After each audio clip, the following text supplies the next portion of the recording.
Pascal John. Je suis le président du mouvement Dolil Macky. Le mouvement Dolil Macky est un mouvement qui a été créé depuis 2014 ici à Thiès et à Thiadiaye aussi et qui a pour principale mission de participer à la massification pour renforcer le camp du président Macky Sall et contribuer de façon significative à sa réélection au mois de février 2019. Aujourd'hui, nous sommes venus ici à Fayu répondre à une invitation, à l'invitation de mon grand frère Alpha Diop, accompagné des femmes qui représentent les comités ici à Fayu et qui aujourd'hui, à travers cette manifestation, ont exprimé véritablement leur volonté de venir nous rejoindre dans le mouvement Dolil Macky. Aujourd'hui, c'était un meeting de ralliement et c'est avec satisfaction que nous sommes venus. Nous avons écouté les populations de Fayu, nous avons entendu les doléances et comme d'habitude, nous avons également apporté notre soutien pour que les problèmes qu'on a trouvés au niveau du quartier puissent trouver des solutions. Et vous vous focalisez sur quelle base pour apporter ce soutien? Ça veut dire que vous faites la politique sociale? Voilà, ça veut dire qu'au Sénégal, je pense que la politique la plus importante, celle-là qui peut attirer les militants, c'est le social. Faire en sorte que les problèmes qu'on trouve dans les quartiers puissent avoir des solutions. Aujourd'hui, nous avons entendu les différents responsables. On nous a posé le problème de la mosquée, le financement des femmes. Nous avons fait un geste au profit des femmes, au profit de la mosquée également. Et c'est ce social-là qui nous permettra véritablement de renforcer la base électorale du président Macky Sall et qui va très certainement nous permettre d'avoir une victoire au soir du 24 février. Et nous sommes en phase finale pour ce qu'on appelle le collecte des signatures. Et vous évoquez à travers vos allocutions 6040 signatures pour le mouvement de soutien Dolil Macky. Comment faire pour obtenir ces 6040 signatures? Mais écoutez, je vous remercie de m'avoir posé cette question. C'est une question extrêmement pertinente. 6000 parrains, c'est beaucoup, c'est peu, c'est selon. En tout cas, nous, au niveau du mouvement Dolil Macky, notre stratégie de collecte de signatures pour le parrainage a consisté à aller rencontrer les militants du mouvement Dolil Macky. Ceux-là que nous avons identifiés et que nous connaissons. Ceux-là que nous allons pouvoir mobiliser le jour de l'élection pour qu'ils puissent voter pour le président Macky Sall. Nous avons fait le tour de l'ensemble de nos militants et nous nous sommes rendus compte que notre mouvement s'est massifié. J'avais un objectif initial de 2000-3000, mais nous avons réussi à collecter plus de 6000 signatures. Et je pense que c'est important et nous n'allons pas avoir de difficultés à mobiliser ces parrains pour que, au soir des élections, qu'ils puissent participer à la réélection du président Macky Sall. Monsieur Ndione, nous constatons beaucoup de mouvements de soutien allant dans ce sens, des mouvements qui appuient les idéaux de Macky Sall, c'est-à-dire la coalition Benno Bokk Yakaar ici à Thiès. Habib Niang nous parlait 7000 signatures. Il y a aussi Habib Kane et d'autres mouvements de soutien, en tout cas qui développent ou même qui prônent les idéaux de la coalition Benno Bokk Yakaar. Est-ce que réellement il y a un consensus dans vos mouvements de soutien au niveau de cette coalition? Mais vous me donnez d'abord l'occasion de remercier tous mes autres collègues politiques qui président des mouvements de soutien ici à Thiès. Thiès a la particularité d'avoir de grands mouvements qui soutiennent le président Macky Sall et qui viennent renforcer l'action politique de la coalition Benno Bokk Yakaar. Vous avez parlé de parrainage, aussi vous avez cité mon jeune frère Habib Niang qui a fait un excellent travail, que je félicite au passage, mais je félicite également tous les autres présidents de mouvement qui ont véritablement mouillé le maillot et qui depuis le départ participent à la massification au profit du président Macky Sall. Nous avons bon espoir que Thiès enfin va tomber dans l'escarcelle du président Macky Sall. Parce que la coalition Benno Bokk Yakaar a fait un travail important avec ses responsables classiques que tout le monde connaît, mais également ces responsables ont été renforcés par des mouvements de soutien qui sont très importants. J'ai l'habitude de citer mon jeune frère Ablaye Dièye qui fait un travail important. Il y a d'autres présidents de mouvement également qui font le même travail. Et si nous faisons véritablement la somme, de la mobilisation des mouvements, et qu'on ajoute cela à tout ce que la coalition Benno Bokk Yakaar a fait comme résultat, nous avons bon espoir que les élections seront gagnées à Thiès par le président Macky Sall. Parlant de l'opération de sécurisation des élections, êtes-vous d'accord par rapport à la décision qui a été prise par les leaders de l'opposition? Mais écoutez, je ne suis pas de l'opposition, je ne peux pas partager un point de vue qui émane de l'opposition. Vous savez, le Sénégal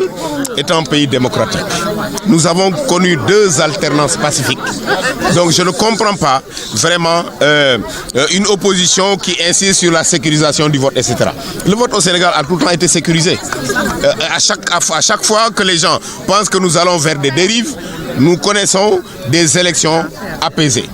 Ça va être la même chose pour les élections présidentielles. Donc, bon, l'opposition est dans son rôle. C'est normal qu'il s'agite pour faire du bruit. Mais vous savez, seuls les tonneaux vides font du bruit. ci wolof ñu gis ni yaa ngi fii tey ci fayu nekk lan moo nekkoon say tànk par rapport ak mouvement bi nga xam ne moom ngay wéyale fii ci diwaanu Thiès. waaw ginnaaw bi ñu sante yàlla julli ci yonent bi tey moom dañoo amoon bis bu rëy boo xam ni bisu ralliement la fii ci quartier Fayu ay kilifa yoo xam ni fii ci koñ bi lañ dëkk sama doyen Alpha Diop jiite leen ànd ak ay jigéen ñu takku ñoom Jaari Ba ñoom Fat Dieng Ndour ak ñeneen ñoo xam ni vraiment ñu takku lañ bi ñu waxtaanee ak ñoom dañoo jël décision bàyyi fi ñu nekkoon parce que am na fi ñu nekkoon ñoom mais fa ñu nekkoon kooku dafa dem opposition ñoom ñu ne nag moom kenn du leen diri di leen yóbbu fa la neex ñoom fa leen neex la ñuy des te président Macky Sall moo leen neex fi lañ bëgg a des ñu ne nag dañuy xool responsable boo xam ni vraiment dinañ mën a ànd ak yow ci biir coalition Benno Bokk Yaakaar liggéey pour bokk ci ñiy falaat président Macky Sall bi ñëwee sama kër ñu waxtaan sunu kaddu ànd man leen dinaa fa ñëw ñu def meeting de ralliement man lu ma mën pour jàppale leen dinaa ko def bokkuma ci responsable yoo xam ni da nga ñëw wax digi rek dem sa yoon man bu may ñëw li ma am dama koy indaale pour won la ni fës naa yéene ànd ak yow li nga xam ni man moom laa amal sama bopp bokk naa ko ak yow te am na ko wax sànq ni ku la jox ndekki bu la diggee añ nga war koo gëm looloo tax bi ma ñëwee indi sama yëfi bopp bu ma demee ba yàlla may ñu ndam président Macky Sall gagnéwaat réew mi dinañu gën a dellusiwaat fii ci Fayu gën koo suqali ànd ak ñi nga xam ni ñoo fi nekk yàgg di liggéey te bëgg seen quartier lool. donc yooyu kaddu daal laa bëggoon a sànni. kon mouvement Dolli Macky day def politique sociale ngir jàppale askan wi ndax nag dégg nañ fi ay jàkk dégg fi ay yooni ndox ak yu bari yoo xam ni day soxal askan wi te it askan wi amaat ci yow yaakaar bu Macky Sall jëlee réew mi nga am noo def ak ñoom ci question yooyu lan nga leen. waaw xam nga ñun mouvement Dolli Macky bokk na ci li ñu may doole fii ci Thiès mooy activité sociale maanaam politique bi dafa war a doon loo xam ni dafa war di jëriñ. population bi xam nga li nit ñi di tàmm rek mooy politicien boo xam ne dafa jóg di teg ay jalons pour njëriñu boppam pour promotion wu boppam ñun nag dañoo jël le sens contraire dañoo ñëw bëgg a def politique pour que politique bi jëriñ ñi nga xam ni ñoom la ñu fekk si tey ñu ñëw fii Fayu te defe naa geste bi ñu fi def tey déjà njëriñ bi commencé naa feeñ te dañuy ñaan yàlla mu jëm kanam ñun loolu mooy suñu politique di jàppale jigéen ñi ci li ñuy def di jàppale jeunes yi ci li ñuy jéem bu ko defee affaire bi moom ki nga xam ne amal nga ko njëriñ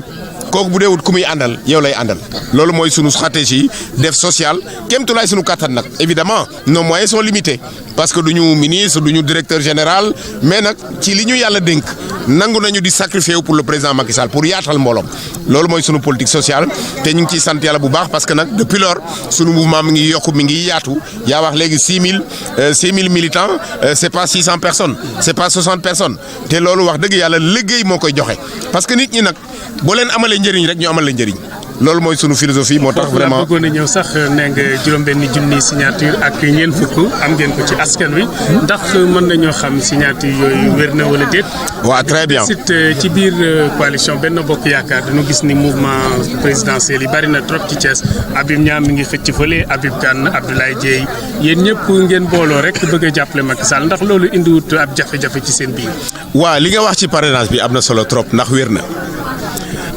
bëgg ay parrainage yu wér moo tax ñun bi ñu ubbee campagne parrainage bi dañoo woo sunu responsable yëpp en réunion sensibiliser leen wax leen naka la ñu defee parrainage bi kenn ku nekk ñu jox la ay fiche vierge nga dem ci sa base liggéey yi parrainage yi ñu indil nekkul ay parrainage yu ñu for fii wala ay parrainage yu ma jënd man dëgg la man mënoon naa def comme ñëpp am na ñu ñëw proposé ma ay fiche pour ma jënd ko ay 1000 parrains ay 2000 parrains mais man dugguma ci loolu. ñooñu ci nguur gi leen bokk am ci. xaw ma sax fu ñu bokk mais xam nga aussi parrainage bi lu ne ngi ci biir mais man daal parrain yi may déposé dafay doon ay militants yu mouvement Dolli Macky ñoom ñi nga xam ni ànd nañ ci mouvement bi di liggéey ak ñun ci ñooñu lañ dem ñu signeel ñu ni bëgg nañu Macky Sall nekk candidat te bu Macky Sall nekkee candidat incha allah bu wote jotee ñun ñi nga xam ni ay parrain lañ te signé ko dinañ ko voter pour mën a am ndam loolu daal mooy sunu stratégie ñun ci wàllu signature yi ci wàllu parrainage bi maa ngi félicité nag ñeneen ñi nga xam ne ñëpp def nañ ci liggéey bu am solo te loolu aussi boo xoolee parrainage yi nga xam ne yëpp Thiès wax nañ ni am na fi wax dëgg yàlla Macky Sall bu tëddee war naa mën a nelaw kon nag ñun responsable yi aussi comme déclaré nañ un nombre de parrainage aussi important war nañu fexe ba au soir du 24 février président Macky Sall mën a dégg wiiw fii à Thiès parce que nag bu ñu defee la somme de l'ensemble des parrains qu'on a obtenu ëpp na fuuf la moitié des suffrages exprimés kon ça veut dire que ñun dañu war a gagner élection yi au premier tour kon responsable nag ni ñu laxasaayoo góorgóorlu def njàmbaar wane ni am nañ parrainage yu bari nañu def même liggéey bi pour que président Macky Sall bu ngoonu 24 février ñu mën a wax ni gagné na Thiès. mais bu ñu tolloo foofu ndax yaakaaroon ni loolu dina dépasser aussi fichier électoral bi ndax yaakaar naa parrainage mooy gën a suufee lim bi nekk ci fichier électoral. waaw bien sûr parrainage moo gën a suufee mais boo defee somme parrainage yi nga xam ni coalition Benno Bokk Yaakaar am na ko fii maanaam le parti ak les autres partis yi ñuy jàppale ak les mouvements de soutien li ñu déclaré am nañ ko ci ay parrainage mën nañoo am njort bu rafet ni élection yi moom Thiès fii nañ ko gagné. bi ci des it ñu gis ni ñi nekk ci kujje politique yi bërkaati démb lance am nañu charte bu ñu signé wax ni daal dañu bëgg ñu daal di sàmm élection yi ba benn rëkk-rëkk du ci am looy wax ci loolu donte ci nguur gi nga ko. waaw xam nga opposition moom buy def loolu ci rôle am la nekk bu leen neexee ñu booloo ne dañu jël ay initiative pour que élection yi jaar yoon ñoom ni ñu bëgg élection yi jaar yoon ñun ñii ñoo leen gën a bëgg élection yi jaar yoon. borom caq du xeex ak borom baatu leen ñoo yor réew mi kay ñun ñoo gën a am intérêt pour que yëpp jaar yoon ñu mën a faluwaat ci jàmm mën a yoraat réew mi donc ñoom ils sont dans leur rôle je les encourage dans cela mais ñun aussi nous sommes dans notre rôle préparer élection yi ni mu waree def ay élection yu mucc ayib que le meilleur gagne te le meilleur c'est Macky Sall